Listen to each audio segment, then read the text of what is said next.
Hey everybody, this is Patriot Torch for a new episode here, talking about immigration because it's affecting our country, it's affecting also Europe and a lot of other countries, and we want to make sure that we tackle this subject because it can be controversial as well, but very important to talk about.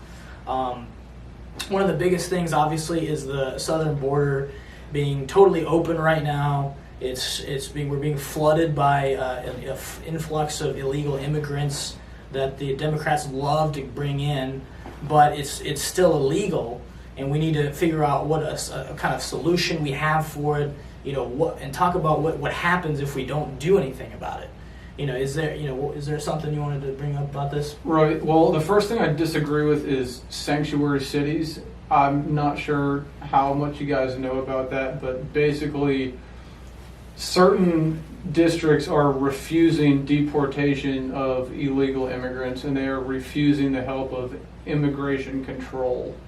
Right, exactly. Well, it's the governor of California, I think, is one of these people that are refusing to comply with those, the laws of this country. Same with the Philadelphia. sanctuary cities. So the question is, at what point do they get punished for breaking the laws? Are they a separate country now, or are they going to follow this, or should they be arrested for just not following the law? Well, I think all illegal immigrants should be deported. I don't understand why we would even bother holding them in custody. I think we should just deport them immediately. I mean, yeah, I agree with that.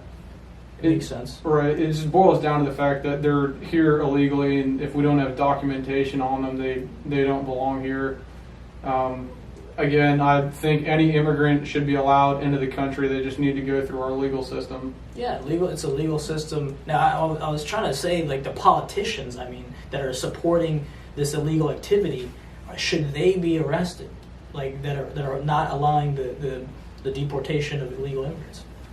Well, I don't know who has the authority to do that, but I think it is egregious that politicians are allowing criminal activity. I know there is a cabinet in California that has an illegal immigrant working in politics, which I couldn't exactly wrap my head around. Travis, I don't know if you have any input on this whatsoever. All right, so here's an interesting thought. So I think, one, we got to realize that this is all politics is one big game.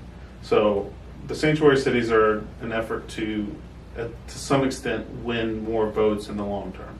And I think Trump is playing an interesting game because there is talk that he was going to, ship illegal immigrants to sanctuary cities. Oh, yeah. And that actually upset a lot of those people in that city. And the funny thing is, they would make the same case for the same reason that we don't want to let everybody into the country that just walks across the border, because the system in the city cannot handle it. Just as on a larger scale, a country cannot handle a massive influx of people.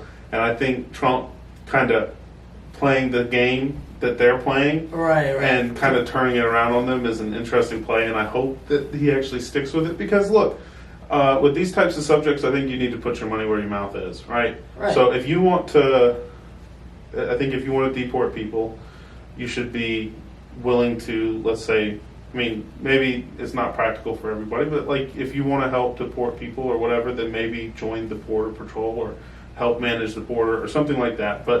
And then with the politicians, if you say you want to help the immigrants out and you have a city that protects them, welcome them. Be ready to take them on, because it makes total sense. If you want to, and I would even go on a smaller scale, and hopefully I don't back myself into a corner on a double standard here, but it's just a thought. If you want to let somebody in your house, an illegal immigrant into your house to house them and whatever, then maybe a program where you say, all right, if you don't want an illegal immigrant deported, you house them and be their sponsor, let's say, and if they're good for 5 years or whatever and go through some process and they're here, then...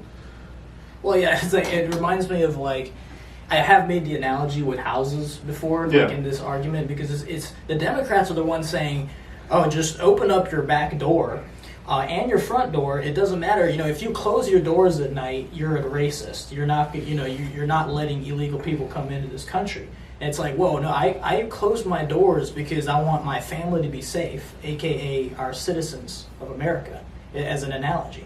It's like we obviously have to close it to protect from people we don't even know. Yeah. But of course, Cory Booker is like, oh, Trump's trying to send these immigrants to our cities now. He's trying to divide this country. It's not safe. It's like, whoa, you just showed your true colors. Yeah. You know that it's not safe. Yeah. But you're a Democrat promoting open borders. So Trump did good job in terms of like exposing the fact that they're being hypocritical.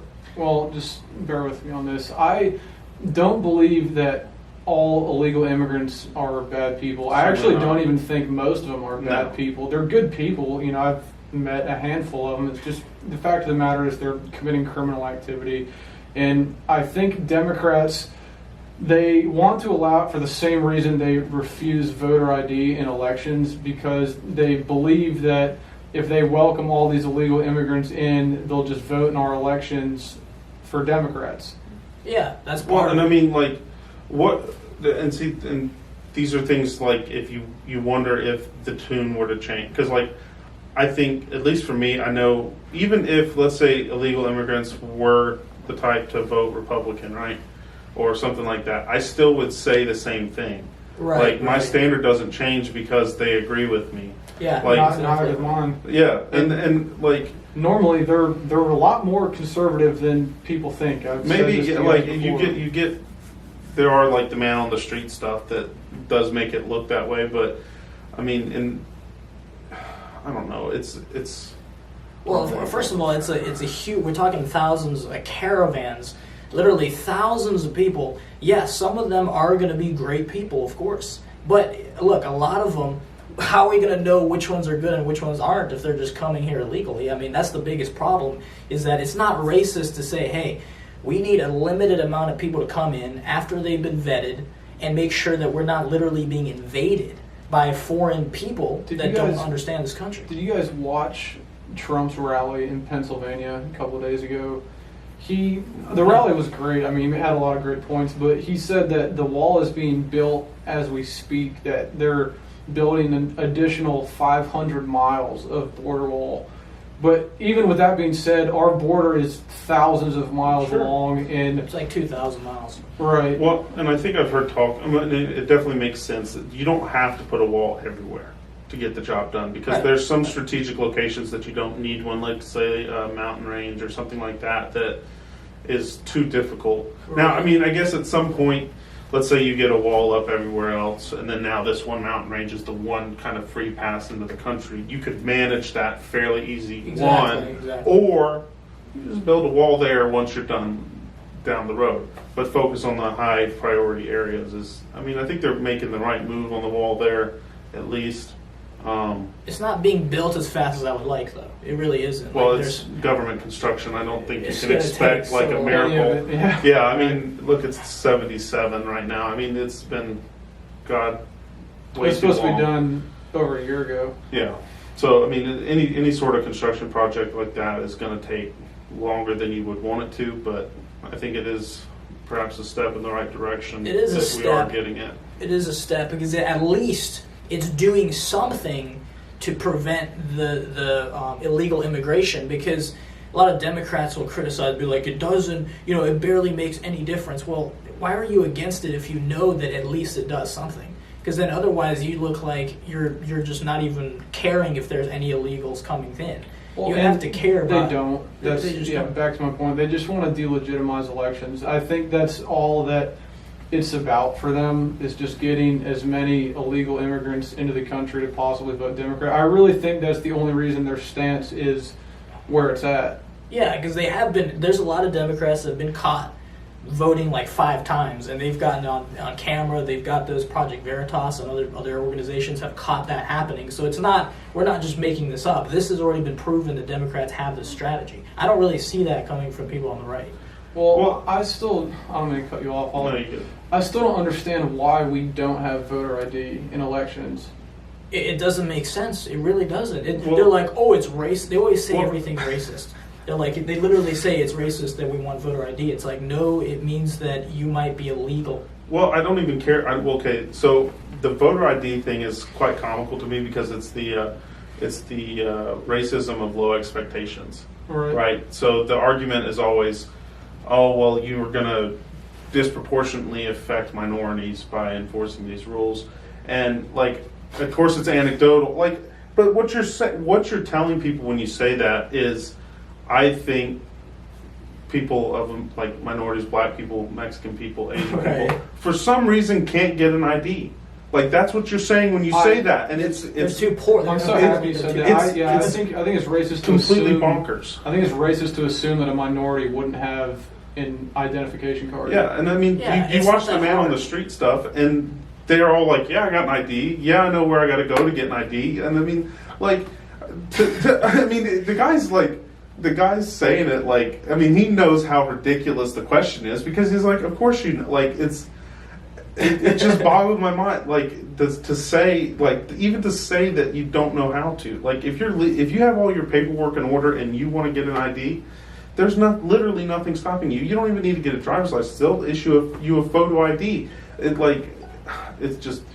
so. What do you guys know as far as being able to vote in counties that you don't reside in?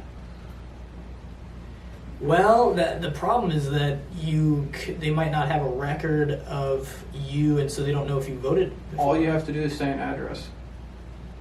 I have a huge problem with that. Yeah. I do. I have a serious problem with, you could walk into any voting booth and say, all they do is ask for an address. You give them an address, then you leave and you drive. There was a video of a guy that, I forgot who did it, but he pretended to be Marshall Mathers, which is Eminem's name, like as a joke, so that he can show people that he can be anyone he wants to be and still vote. And I remember he was able to vote. It was just insane. Or it was like, or he didn't actually end up voting, but he filmed the whole thing with a hidden camera to see that they didn't stop him. Well, and see, that's the whole idea of having an ID when you go to vote. I mean, you need it for so many other things, and then there's also like the idea that it's unethical to require it.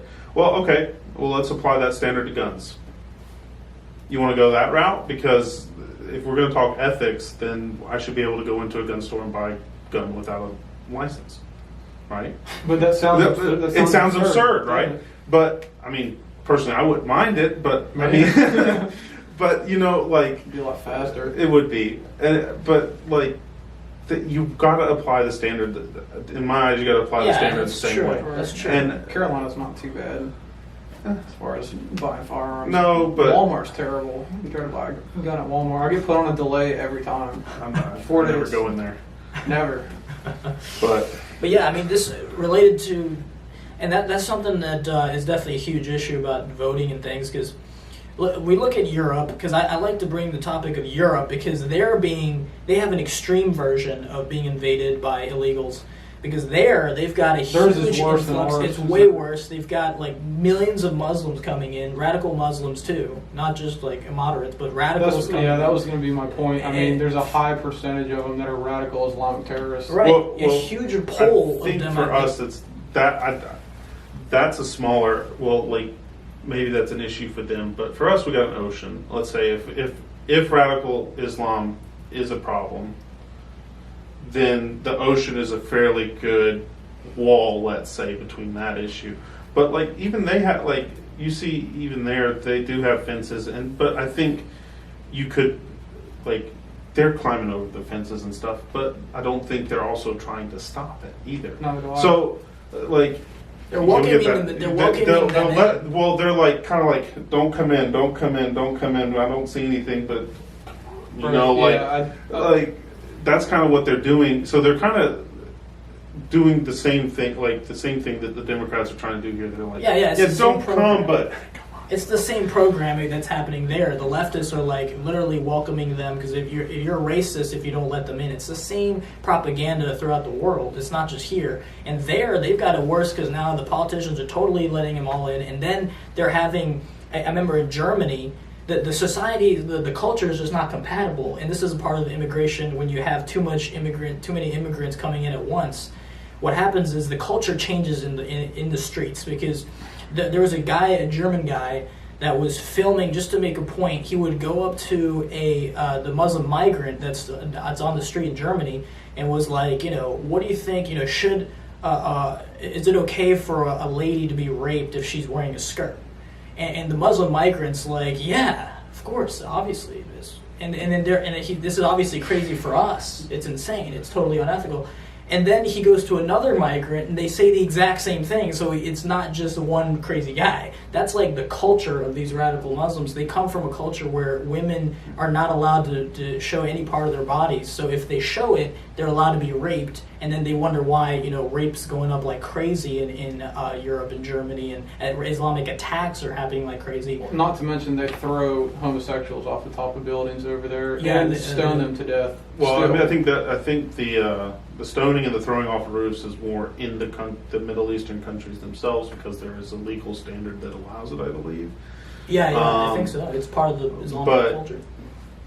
Yeah, it's pretty crazy. And then I think we have to recognize to some extent that there are cultural differences, and honestly, it's okay. Let's say, we can have the ethical issues with the way they conduct themselves in their own countries, and that's fine. But Western society has a set of laws and standards to operate under. And I think when you move into a country, even if you come into the country illegally, there should be the understanding that you need to operate under those founding principles, let's say. And I think in a lot of ways, at least here, that's kind of the case. They do kind of come in and they just want to work. That is essentially what's happening. They want to go to school. They want to raise families. They want to do that. And then over in Europe, I'm just not competent enough to talk about it intelligently, what their goal is. But let's be honest though, the Middle East is kind of it's a rough place to live. At least it's a train wreck. It's an absolute train wreck. Yeah. Yes. And chaos. I definitely get why people are fleeing, right? So it's. Yeah, but my problem is I think European politicians are soft. Sure. They're not. It's not that they're welcoming these immigrants in, but they're not stopping them. Do you think anyone from the United States of America, anyone from Britain, could just walk down the street in Afghanistan or in Syria or in Iraq? No. Do you think Maybe. do you think you could just walk down the streets over there? They'd kill you. Maybe. Yeah. In a short period of time, they'd kill you for being white. They'd kill you. you for being Christian, and they'd kill you for being an American. Oh yeah, if you have a Bible in your hand, dude, you're gonna get executed straight up. Like if you go into those countries with a Bible in your hand or talk about Jesus or anything, I'm pretty sure they would kidnap you. Now, of course, certain countries are worse than others, but that definitely you're not, because what happens with the problem with the Islam is that the whole religion itself is based on taking over the government and making sure that the laws are also based in Islam too. That's why the Sharia law exists, and that's what's happening in England and in Europe, is that their government is starting to be taken over. So is ours. Yeah, You exactly. look at Ilhan Omar and Rashida Tlaib. Yeah, They 100% endorse things like this, and it's disgusting to me that you have Ilhan Omar looking at the worst terror attack in the history of the United States and saying that 9/11 wasn't a big deal. Yeah, something happened or something. Some people did some Some things. people did Like- something. Like what? I think that's like a disconnect. And I don't know if it's just you're so bound up in an ideology. Like, I'm not going to pretend that the U.S. is without fault in the Middle East for kind of the situation that's going on over there. I'm not going to pretend that. But like Omar, she's playing the pretending something didn't happen. Like there's I don't know. That's just such a, again, it's such a crazy thing to say, because like that is something evil that somebody did. She's a congressman. No, I know. I'm fully aware. And like to say that like some people did something, that's 3,000 people's lives you're talking about. Like that's that's not some people did. Yeah, some people did something. Yes, and it was an evil act. Two of my closest friends are from Long Island, New York. Well, why don't you go to Long Island and say that to anybody? Anybody that was up there in 2000. Oh, on the street, dude, you get destroyed. Yeah, and so of course, like it's like, dude, and she hates this country. On top of that, and I'm not making that up, she says it herself that she feels oppressed by America. So why doesn't she just go back to Somalia where she came from? Well, I have an issue. It's with because people, the country is great. That's why she doesn't leave. People think that we haven't been infiltrated already. Like you have exactly. people like this that are sitting politicians in our country. And not to mention the constant, deliberate anti-Semitism and hatred towards Israel. Like those are the two most anti-Jewish people I've ever seen in my entire life. Yeah, and then the right or the anti-Semitic ones. And right? this, and but it's the reason why this is connected is because we need to have limited immigration. I totally support limited immigration, meaning we have to have a certain number that we allow into this country and no more. Because if you let unlimited amounts of people come into the country, they start to create their own communities. Because if you have like tons coming in, they literally will come in, not learn the language, make a small neighborhood that's just them, and they start creating separate cultures that are divided from American citizens. They can't even talk to Americans. That's a real problem that's happening throughout the country. Also, this is a Christian country. Anyone that says it's not is a damn liar. So, like in a poll that I read yesterday, 75% of Americans identify as Christian.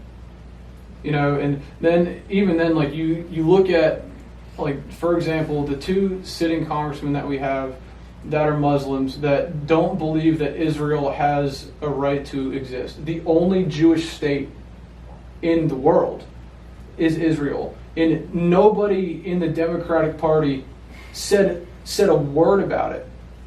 Nobody has even condemned their anti-Semitism to this day.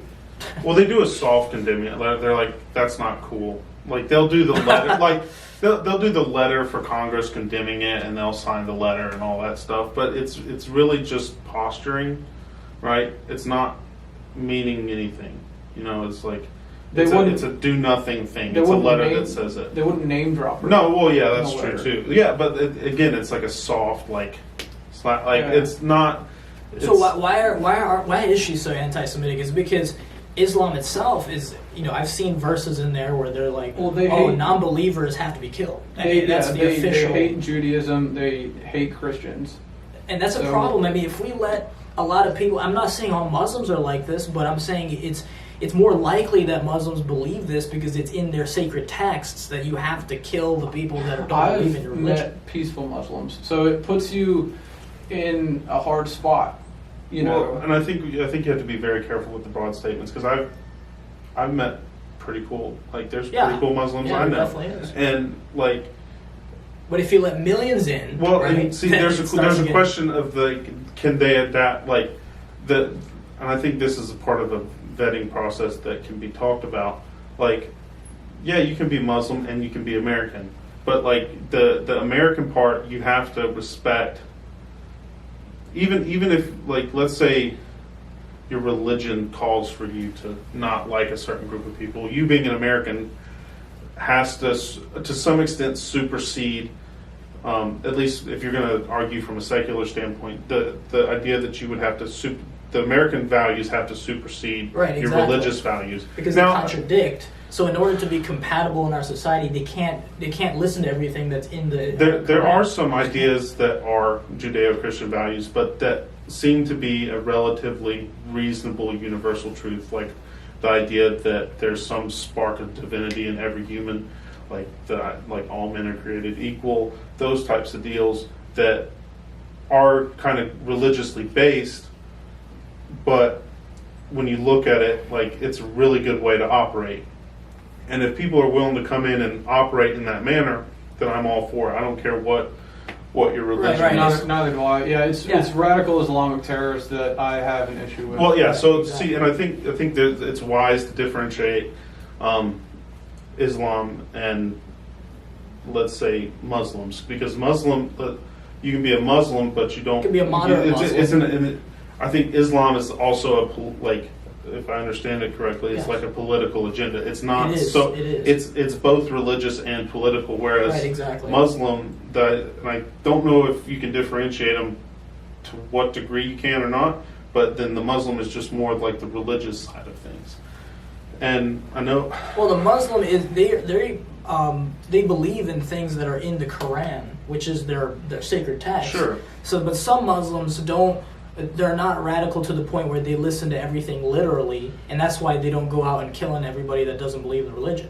But there are sectors of this world, certain people that are totally taking the Quran literally, that are here to take over the government, to establish Sharia law, to kill people that don't believe it. That there's a large group of people that are actually like that, and people need to wake up and realize it's not just a minority that's like 2 people that are like that. No, it's a huge part of the Islamic mentality throughout the world. That's why most Islamic countries are like 90 to 99% totally Islamic, because once they take over, they don't keep you there. They kick you out or they kill you. All right, so back to what we're talking about was how the Islamic religion, it's causing a lot of countries it gets countries to the point where they kick out everyone else that doesn't believe in it. Even if some moderate Muslims don't think like that, that's what naturally happens because of radicalized Muslims that take everything literally in their Quran. Now, with that being said, this country, it goes back to the immigration thing. We need to make sure that we can't just let unlimited amounts of people from different parts of the world that don't understand the American culture to just come in. That's why it's important to have limited quotas per year, just like we did in the 1800s, that allowed us to be successful so that people can assimilate. Because the assimilation, I think that was the one thing I forgot to mention is really important, is how do we promote assimilation versus people creating their own communities where they don't understand American culture? Well, and I think that's something where you could, like I talked about earlier, that sponsoring system. So you pick, like let's say you allow a certain amount of people, a smaller amount of people to come into the country legally. And then you say beyond that, if somebody sponsors you, and I don't know what the standard of that would be, but then you would be allowed to come in and work. And basically, the person that's sponsoring you is somewhat responsible that you meet certain criteria. You speak English or what have you.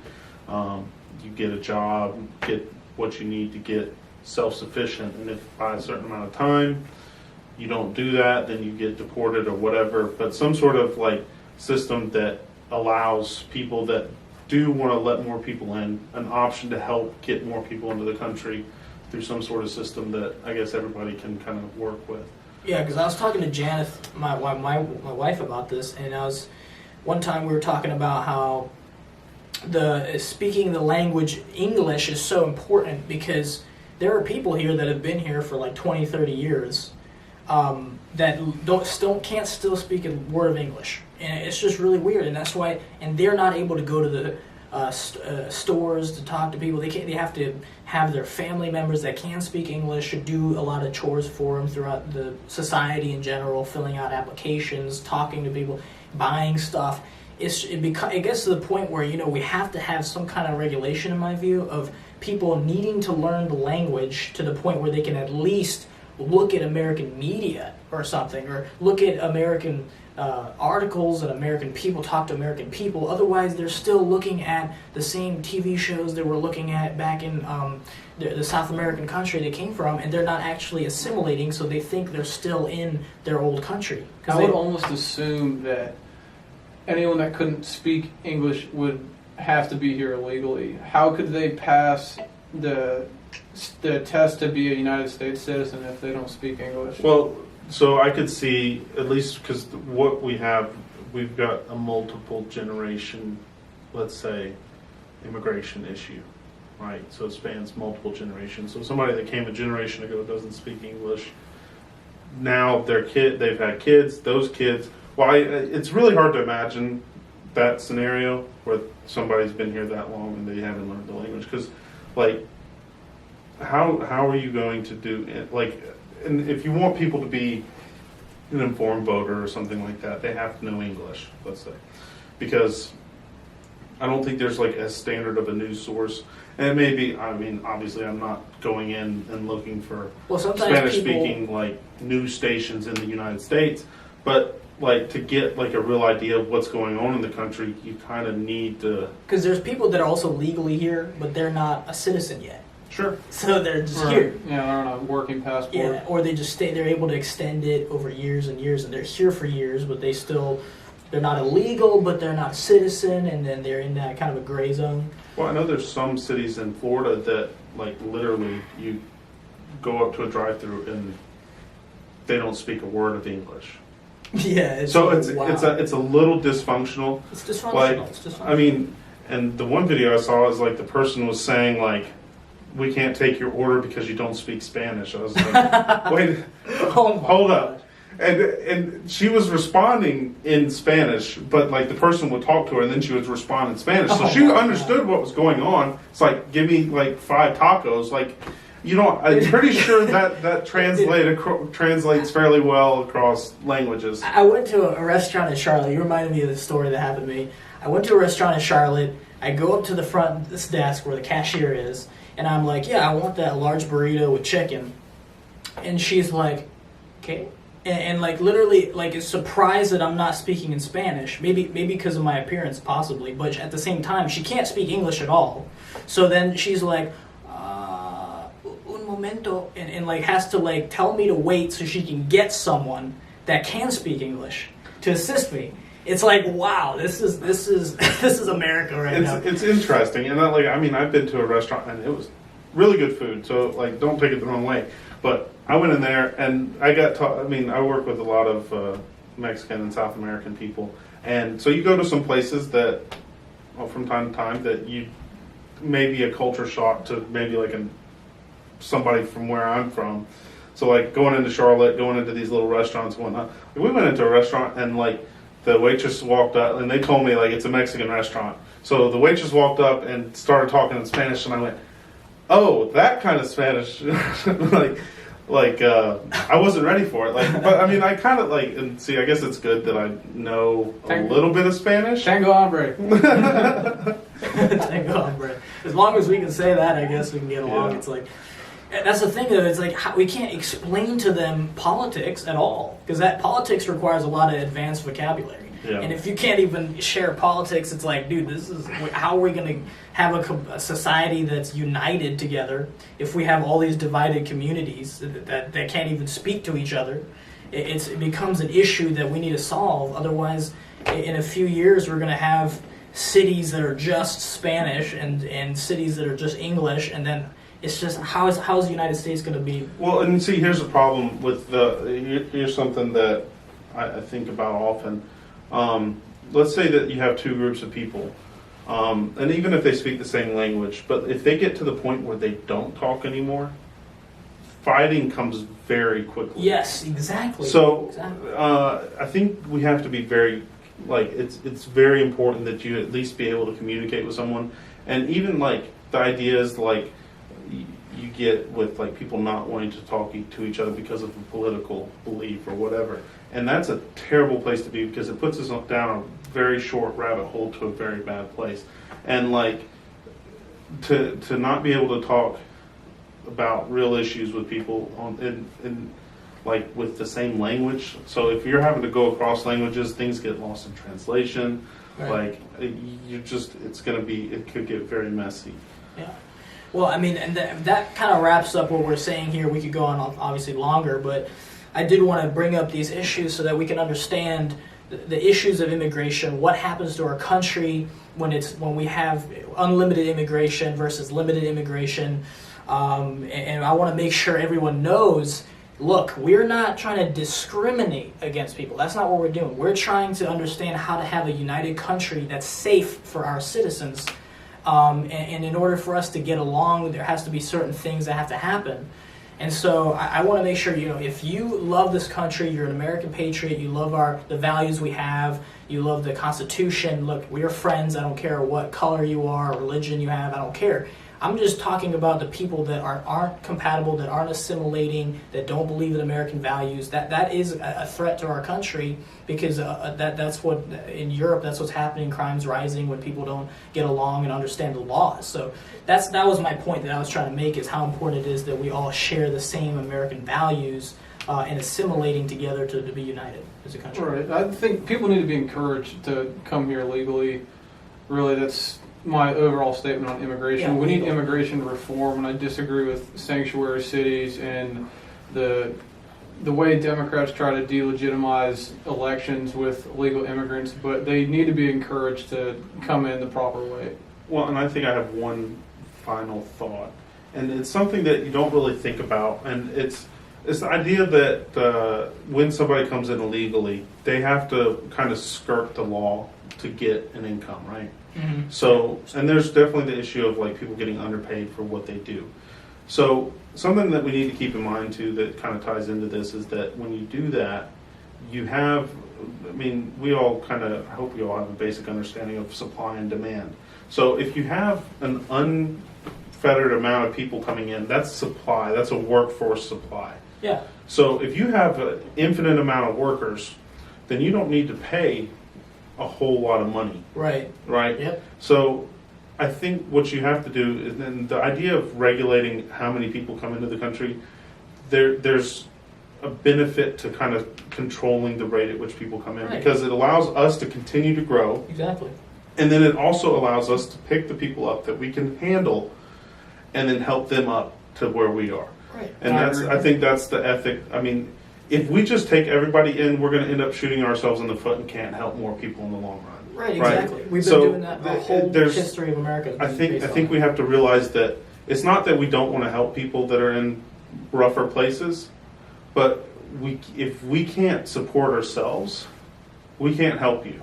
Yeah, exactly. And that's a big thing we have to keep in mind. That's a great point. And so that's a good way to wrap it up, talking about immigration, and just wait for we're going to come out with another episode right after this. And so thanks for watching, and please subscribe and share the video to protect our country and our freedoms and free speech.